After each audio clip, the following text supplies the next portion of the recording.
So people wonder what I do in my regular time. Well, this is it. So these are our fair goats. Right, yes. Couple things about goats. Number one, they're very much like dogs. So I know people eat them, but my siblings might eat them, but not my thing. These guys are like our pets. So we take care of them just like you would take care of a dog. We talk to them like you talk to a dog. Harper, you getting all the animal stuff? And they are bred. So hopefully, if all goes well, they will give birth this spring, and their babies will be the fair projects for these guys. She just ate my hair and she just had butterbean. They can be very sassy. Actually, Josie, one time Tucker, my son, was bent over picking up feed.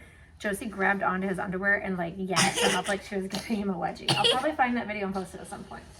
But anyway, the 4-H in our county is one of those things that I grew up doing, and so my husband wasn't really into 4-H. The kids really love it, and so my husband has kind of grown accustomed to the fact that we're going to have animals, and yeah, he does all right. He's not much of a show dad at this point, but we'll get him there. So, the other thing, animals are not terribly hard to take care of. I mean, obviously, you feed them, you water them.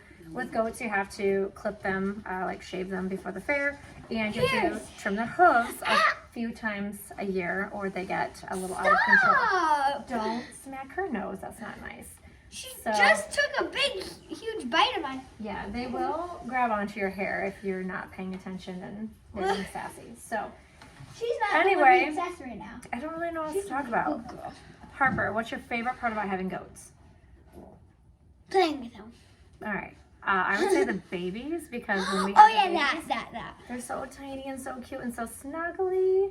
Actually, true story, I have cameras up in the barn so that when it's birthing season for the goats, you're fine.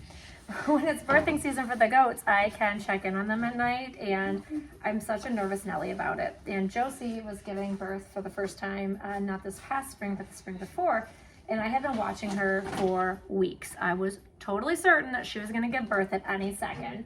And you were watching Lucy first. No, which took 2 years ago. My husband and the kids were out of town, and my girlfriends and I wanted to go and do like a Bloody Mary bar at a place up in Kalamazoo. And they finally convinced me to like leave this poor goat alone because she wasn't going to give birth, and I was just crazy. So we're literally, hi baby. We're literally at the bar, just sat down and got our drinks, and I checked in on the camera, and there it was. Josie was giving birth without me there. Like, I had watched that goat's rear end for weeks on end, and I leave for an hour and she's giving birth. So we literally sat there with our Bloody Marys, and the bartender, I think, thought we were insane because I almost started crying. I was so excited. I was worried. I called my brother because I knew that he had nothing else better to do, and I sent him over there to make sure that the goat was okay. So also, these guys love any sort of treats that you give them. Some of them like salty treats, like these pretzel sticks, and some of them like marshmallows. She's a glutton. Seriously? She has walrus teeth. You are ridiculous. Walrus teeth. Lucy is more of a vegetable eater, whereas Josie likes the salty stuff. And I think Jasmine is the one that eats the animal crackers, right? No, Jasmine has the marshmallows. She has the animal crackers, and Lucy has tomatoes. Yeah, Lucy does love tomatoes. Also, they ate the entirety of all of my tomato plants when they got out of the pen this past summer.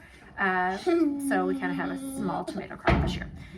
So anyway, I look forward to making some more fun videos with my daughter not talking over me through them, but she's very much like her mom. So look at her, she's a sweet goat. Yes. So if you have any questions, please drop them in the comments and we will try to answer them. But if you have a 4-H program in your county, definitely get your kids involved. 4-H is one of those things where you don't have to have a farm, you don't have to have goats. You can do still exhibits where it's like creative writing or painting, drawing, woodworking, those sorts of things. So there truly is something for everybody with the 4-H programs. So if it's something that you're interested in, definitely look up your local extension office or just Google 4-H, and I'm sure at the wonder of the World Wide Web you can find information about clubs that are near you. So see you next time.